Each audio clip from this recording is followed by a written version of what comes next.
Hey, what's up? The Brew Dude is back, here with another beer. Malt liquor, that is. So we are venturing into the whole world of the Old English 800 malt liquor. This version that I have, and there's several versions because, you know, the whole, regulations and ABVs, different states, different counties, different cities, different households, whatever.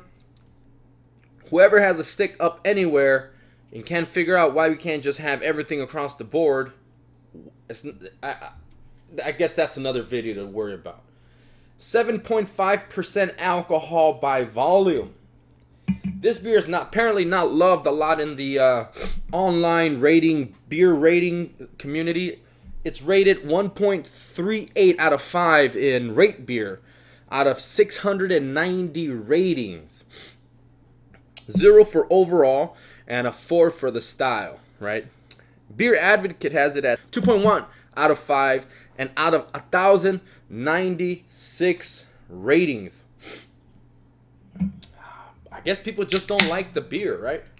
Have I had it? Well, I've had it by itself, not a whole one. I haven't just sat down and drank a whole 40 or anything, but I have mixed it with, I think I did an orange juice one not too long ago.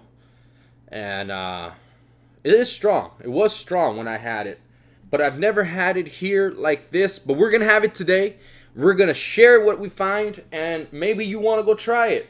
Or maybe you just want to stick away from it. Far, far away. But whatever the case is, let's do this. Alright, so the smell is, you smell that alcohol. Like, that's one of the first things I smell. It actually warms up my nose just a little bit.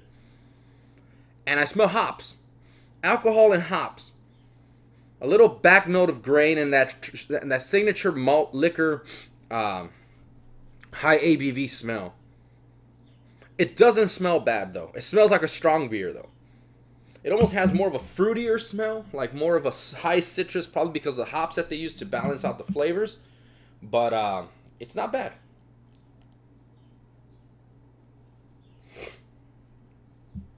Alright, so we got this malt liquor here.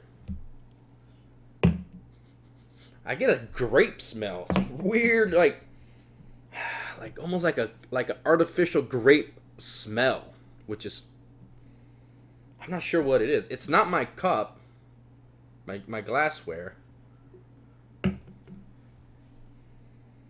don't know, but I'm just looking past that. You definitely smell the alcohol. You smell the high hops. You smell the sweetness of the malt. But it doesn't smell bad. If you know what you're getting yourself into, then, and in my case, then apparently I do know. Well, let's do this.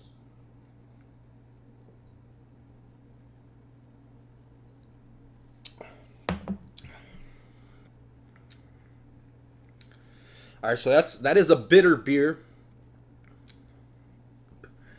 Mid-range, you get the grains, the high malt flavor. Very, very grainy, very bready, very toasty, kind of like chewing on like oatmeal a little bit. And then it ends with a nice mellowed out, almost hop taste with an alcohol aftertaste for sure. That alcohol aftertaste when it comes to these malt liquors are always present and very evident. Like, it's there. I did read some of the reviews, and I don't like reading them too much, but it did mention something about, like, having a metallic taste.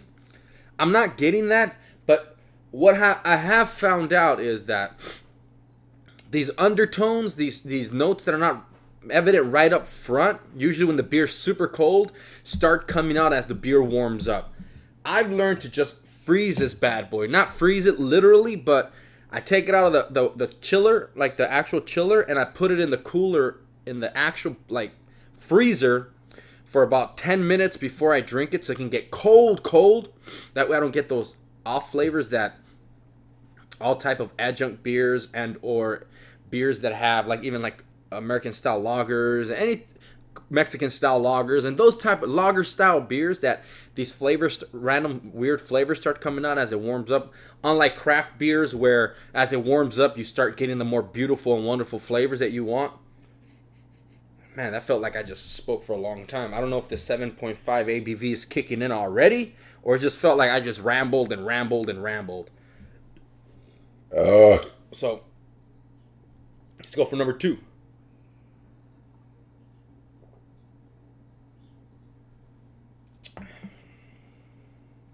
Okay.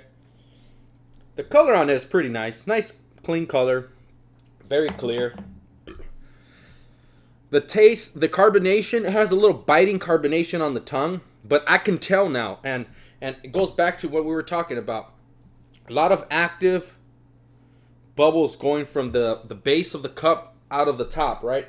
And that's just releasing all the carbonation. So the difference between the first gulp that I had, which was actually pretty good, to this one has changed a little bit. There's more of this aftertaste that I'm getting. It's almost like that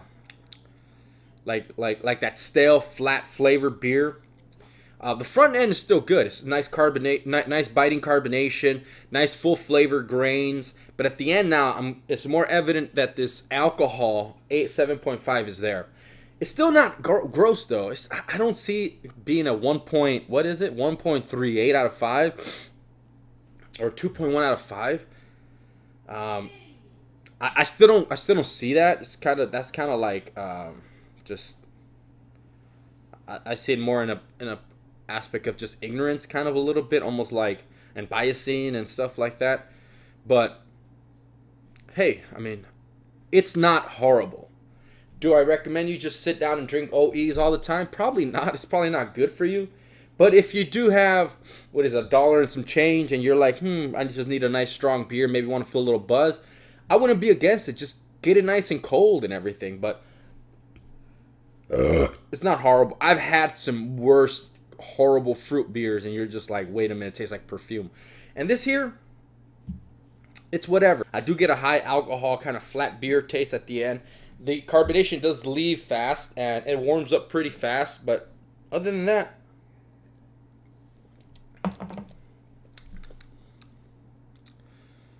it's okay. I mean, I guess now that it's warming up, maybe I can see where a person can perceive that metallic taste. But it's what it is. Thank you for watching, subscribing, and liking. Drink safe out there. Be responsible. And with that said, the Brew Dude is out.